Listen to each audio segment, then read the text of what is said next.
Hello, and welcome to Color Commentary. I'm TJ, your average fan, and I'll be talking to you today about Paramount's latest movie, Good Burger 2. Yes, I'm talking about Good Burger 2. Let's get right into it, shall we? Spoilers! Okay. Let me first off say that I grew up watching Nickelodeon. I watched the kids skit show, all that, and where that skit was created, of them being in Good Burger, and I love that. I was not a fan of the show. I was not a fan of Kenan and Kel's show. I was not a fan of Kel. I like Kenan Thompson, but I'm not a fan of Kel. He's just his brand of goofy just always seemed to rub me the wrong way. So I was not expecting to watch this movie at all. This was a shocking surprise to me that it was put on, and so I decided to go ahead and, you know, be open minded and give it a chance and talk about pleasantly surprised.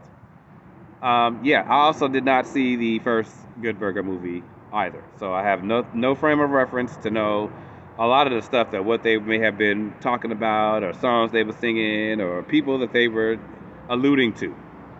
Haven't got a clue. That being said, I thoroughly enjoyed watching this movie. It was a lot of fun. All of the endless cameos from all walks of life that came through here. But my favorite cameo, everybody gonna have their favorite. Mine was the girl that was used to be on all that, the chubby white girl that she's hilarious.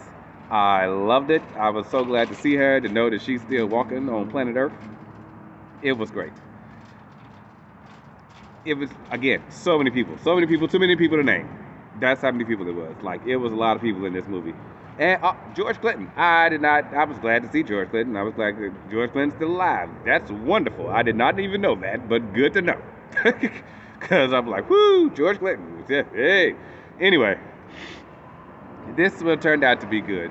I have never seen Kenan Thompson in a role that where his character was someone I didn't like.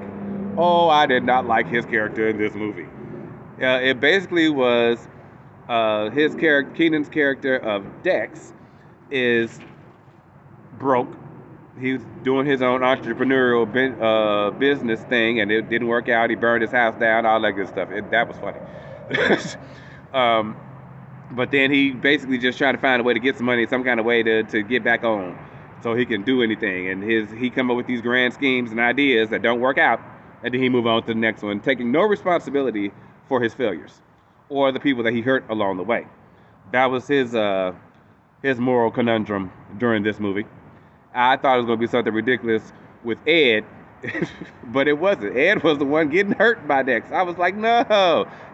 I swear, they made me not like this character of Dex real bad. I was like, man, this is a terrible friend. This is a bad friend.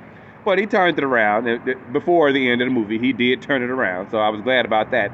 And we got to see them actually be really good friends with each other. And that was all hilarious and fun as well. My boy from The Chi that played Kev on The Chi, yeah, you could have found something else to do with yourself, brother, instead of being Ed's son. I could tell he committed. He committed to this role. He got the voice, he did the accent, he did the mannerisms. Though the way the boy think and everything else, he had it down. I will give him that. He is working those acting chops. At the same time, why this? Why was this it? And then you didn't even get the screen time maybe you thought you was gonna get from this.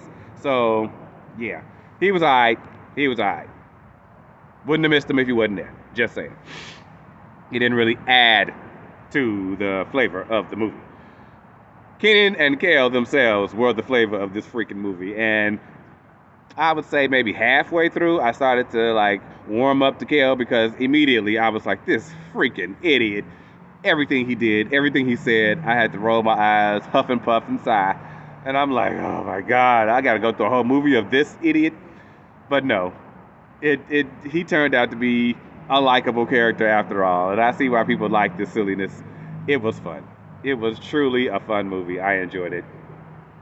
The threat of the movie was that they were going to be losing the Good Burger original restaurant from franchising thanks to some crappy lawyer, and the the guest from whatever the first movie was, the restaurant that was opening across the street, the dude that they shut down, his sister is back to take them out.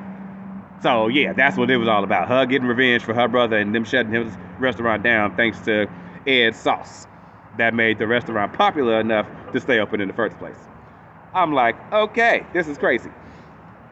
So all of the scenery that just got chewed up and eaten alive from all of the overacting that went on, hilarious. I enjoyed every bit of it. You had to just like resign yourself to the camp.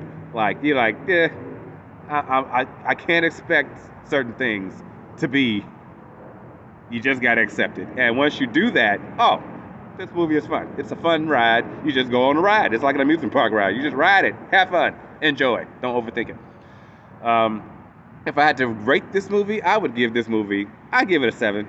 I'd rewatch it with someone else, not on my own. Not on my own. But I'd rewatch it with somebody else. Yeah, it was fun. It was a good movie. I encourage those who may have had a small interest in checking it out, go ahead and do it. Go ahead and do it. You won't be disappointed. You won't be sad and mad. If you were not on the fence and you were like, I'm totally against it, don't be so close-minded. Give it a chance. Give it a chance. If I gave it a chance, it was worth it in the end. I enjoyed it. So again, Good Burger 2. Have a great day. See you guys for another one. In the meantime, have a great day.